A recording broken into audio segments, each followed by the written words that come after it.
Thanks for tuning in to our seller interview series. Up today, we've got an Amazon FBA business for sale in the occasions and gifts niche. Created in July 2017, this business makes an average of $6,900 per month in net profit, and the listing number for the business is 46678. Now, we do these interviews to give potential buyers more information about both the seller and the asset they're looking to purchase. We hope these insights are helpful for you in making a buying decision. We've got the seller with us today to go through the business and cover everything from niche selection to traffic and monetization. Thanks for coming on, Q. Thanks for having me, Sarah. Awesome. Great to have you on. Before we get started, I'm going to go through a quick summary of the business. This business was built in July 2017. This business has monthly revenue of $22,788 and is producing an average net profit of $6,900, and that's based on a 12-month average. Included in the sale of the business are Amazon Seller Central account with 10 SKUs, trademark, domain and all site content files, and social media accounts of Instagram and Facebook. All right, now that we have the quick summary out of the way, let's go ahead and get started with the interview here. So start me off, can you tell me a little bit about your background in building and running online businesses? Sure, this is actually my first online business because I have a normal 9 to 5 job. So this was like an interest that I had on the side after seeing some stuff on like YouTube and people talk about on Facebook. So I followed the Jungle Scout company, and they gave a free lesson, everything from start to finish on how to start a business on the side and earn some like potential, like extra income for like vacations or extra expenses or whatnot. And pretty much just follow their outline and apply the knowledge and turn into what it is today. Wow, that's pretty cool. So it sounds like your idea to start this really seemed to be inspired by watching those videos. Is that right? Correct. Yeah, it was like a side interest, and he made it sound like it's not that hard and it was doable, and like people pretty much like getting out of school already doing it, and at least like some of the success stories I've seen were like people traveling the world, and it's like a passive income opportunity that they have a chance to do. So I figure if they could do, I could probably do something similar. Yeah. So why did you choose, say, this business model versus any other models out there? Why did you choose FBA? It's actually, I felt it was more or less time intensive than everything else because with FBA, you have access to Amazon's fulfillment warehouse, and they'll take care of shipping and packaging and returns and customer service. And I've tried the eBay model like a while ago, and like maybe I sell like 10 items a day, and it'll take me an hour to pack those items. Versus this thing, it's really just focusing on the main items, which is product research, advertisements, driving traffic, and focus on the important stuff. And the logistics are taken care of by someone else, and I don't need to hire employees for that. Amazon takes care of it for me. They take their cut, and it works out for like my schedule as well also. Yeah, I feel like we talk to a lot of entrepreneurs that really fall in the same boat, needing to find that balance between their 9 to 5 and their online business. That makes a lot of sense. For this niche, why did you choose the niche for this business or this niche for this business? Yeah, I mean, I was targeting products that can be giftable specifically. I didn't really have any. Well, the reason for the gift product versus like other products is I feel like gifts people will always buy, and it's a lower return rate because it's given to you from someone else. And I landed in like this. I mean, the main product is really in the home decor area, and then the second side product, because this is really 3 products, and the main one's in the home decor area, and the second ones are in the baby gift products. And it seemed like it was something that can like help people in their lives with decorating or creating memories, creating visuals, and something like photos. So it looks like it's something that they can use permanently. So I felt like it was more long term versus something that's like one off and is like a trendy product or something like that. Yeah, it's a pretty interesting perspective. I've never really thought about it that way, where it's if it's a gift, it's something that someone will hang on to and it's more meaningful. So it, ups the value proposition. That's pretty nifty. When we're thinking about this business, this might feel like an obvious question, but it's worth asking. How does this business primarily make money? That's really just, I think it's like same as any other retail business. It's buy low and sell high, because really Amazon, I feel like Amazon FBA is just selling something that somebody wants already. And what we did when we found these products, we looked at products that were in demand and had not too much competition where we can still enter as a new seller. and we looked to fix the issues with the product. So we felt like we did that. And I think it was successful because for our main product in the home decor area, we're one of the top three sellers over there right now. So I think it sells because we fixed the issues that people were complaining about with this product. Well, again, that kind of leads me to my next question. It sounds like things are going well. So we always want to make sure we ask, why are you selling this business, and say, instead of keeping it and growing it? It's really just like a loss of interest because I think, as life goes on, your focuses change. This is really like a side business for me the whole time. I never really thought of it as like a long-term thing. So it's been like, currently it runs itself, like at least for this year, for 2019, I thought I would be, growing it, expanding it, but it's just my priorities have changed elsewhere. And like throughout this year. It's been like 10 months. I haven't really done anything new to it. It's running itself. And I figure if I'm not growing it, I might as well sell it right now. And then if I were to gain the interest again, I can come back in with the knowledge in the future. Yeah, I think that's a very good point and all very good reasoning. For we're talking about, obviously lessons learned. You've had this business for a while. Is there anything you learned from this business that you would apply to future sites or businesses? Is there anything you learned while doing this that you think just really worked? It's mainly just, I think, looking for a product that you can improve upon because it seems like, it's really like listening to the customers because like Amazon business is based on customer reviews and in the reviews they give you the answers to what they're looking for. And like I think that's where we had our success in this area. I mean, there's always logistics in here that we didn't do everything we needed to because I think I was more focused on Amazon directly versus I didn't drive any traffic from outside because I don't really have the marketing or advertising experience. So I focused solely on the Amazon platform. So I'm sure like if someone else who has a better experience in the area, they can, do extra wonders with it. Yeah, that's a great point. I'm actually going to ask you about kind of that very point in a couple minutes on opportunities. But before we leave and kind of get to that, I want to make sure I ask you the flip side. So you were just speaking about, what worked. And I want to ask, what have you tried that didn't work with this business? So I guess like the first category that I entered in, it was some like lessons learned for me was really selecting the product. What didn't work for me was selecting, I got into clothing and people were talking about size in there. And what I did, I guess I wasn't really paying attention as much to what they wanted and I implement what I thought they would want. And I went with like a color, like a specific color was like the way that I tried to stand out. What they really wanted was to like fix the product. So at that time, I didn't really listen to what the customer wanted. So I feel like that's why my first wasn't that successful. I eventually sold it. I lost a little bit of money on it, but I made it back with the current products. So the ones that are selling itself.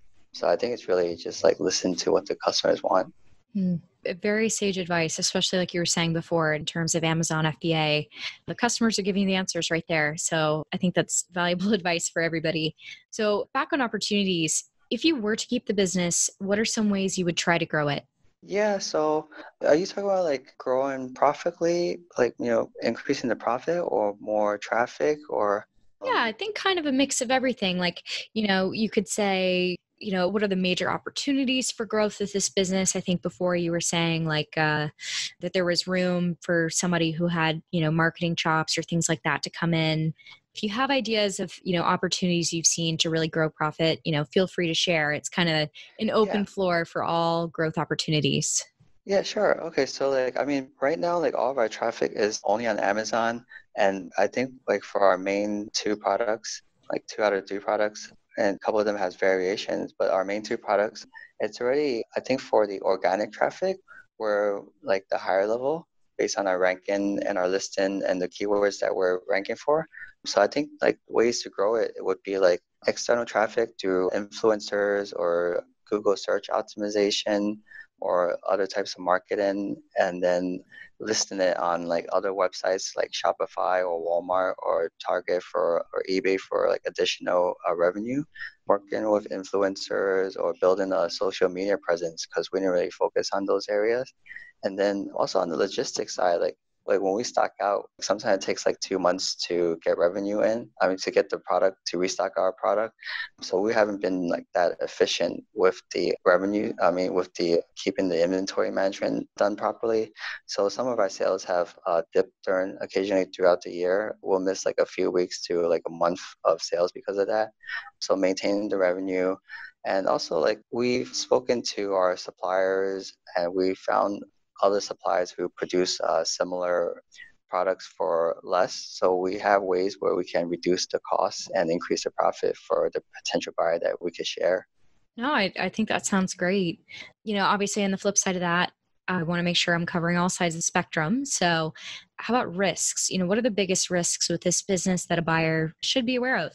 I think the risk with any Amazon business is that Amazon can shut you down at any time. It doesn't matter like how much you sell or how long you've been selling them, but if you do anything that's like slightly illegal to them, they put you on the radar and you might have your account banned. Like I think that's like the scariest thing for anybody, this business, because you'll be selling one day and then to not be able to, and then having your inventory frozen and your account frozen.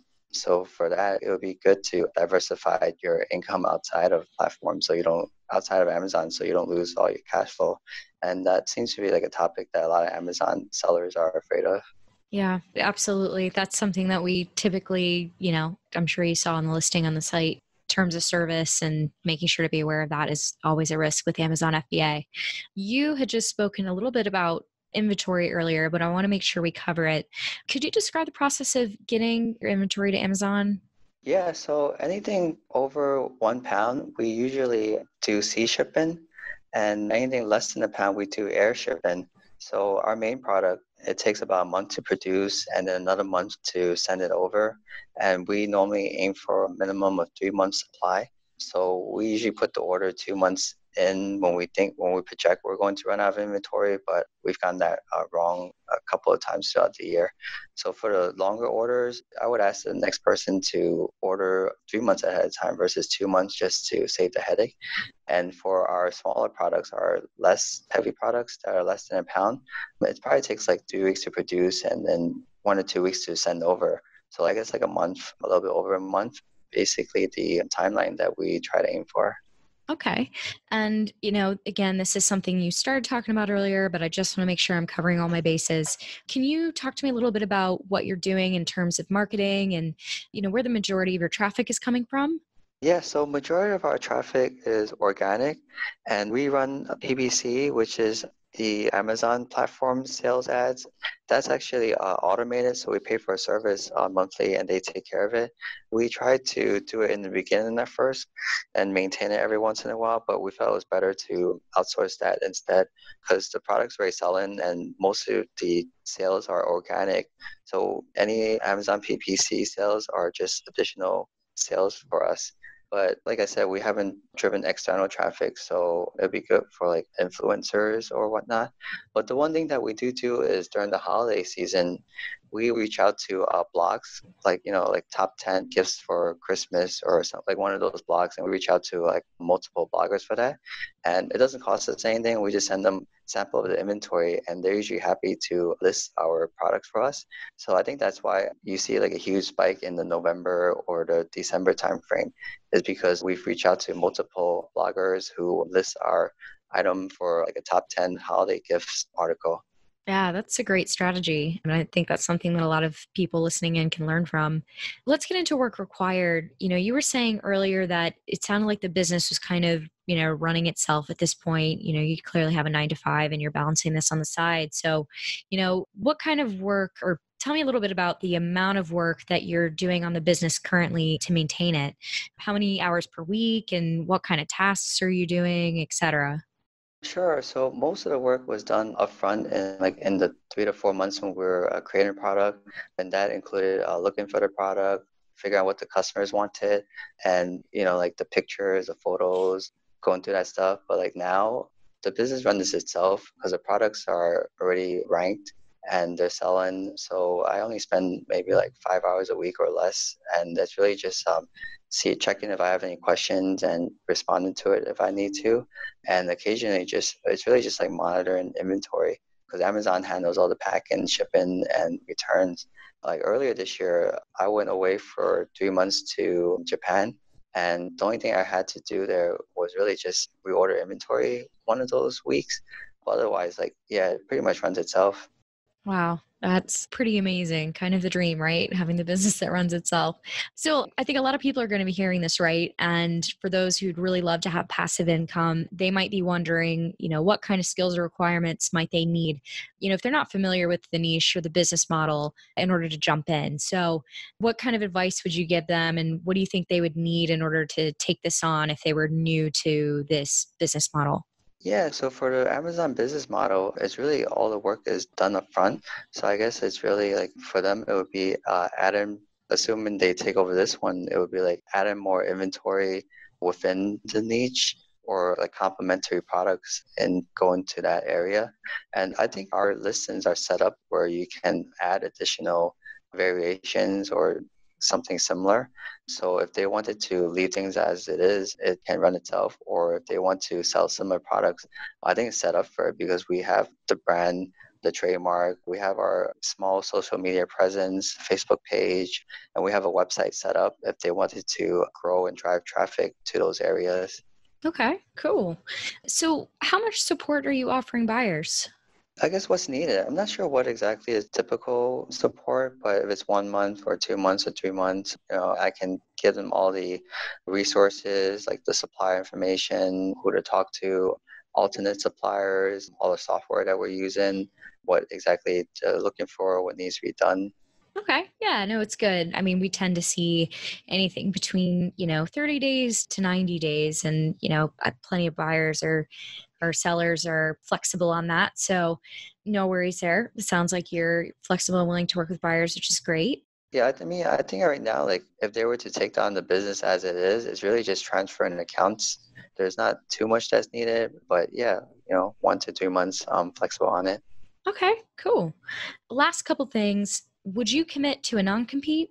Yeah, I don't know what the process for this, what your typical process is, because it's my first business, first time selling it, if it's required, if it's not required. But yeah, I could commit to it.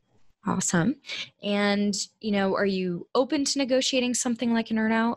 Yeah, I mean, I'd be open to earnouts, and further discussing with the buyer if that's what's needed. Okay, cool. So, putting yourself in the shoes of a buyer, why do you think this is a business worth buying? Yeah, I mean, I think it's good for like a new business owner where they don't have experience because it's like literally it runs itself. They don't really need to put in too much time and effort. It would just be like maintaining inventory and respond to customer service emails. And it'll give the potential buyer potential to expand further into the existing products. Maybe like the potential buyer is more aligned with our niche.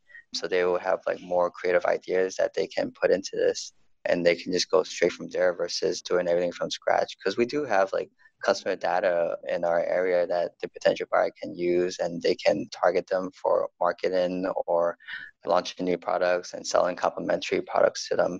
We just haven't taken those steps to get there, but it's all doable in the future. And that, it's like an alternate route versus starting everything from scratch. Yeah, I think that's a brilliant point. And I really like how you've kind of set this business up in a way that new people can understand and how they can envision themselves being able to just jump right in. So that's awesome.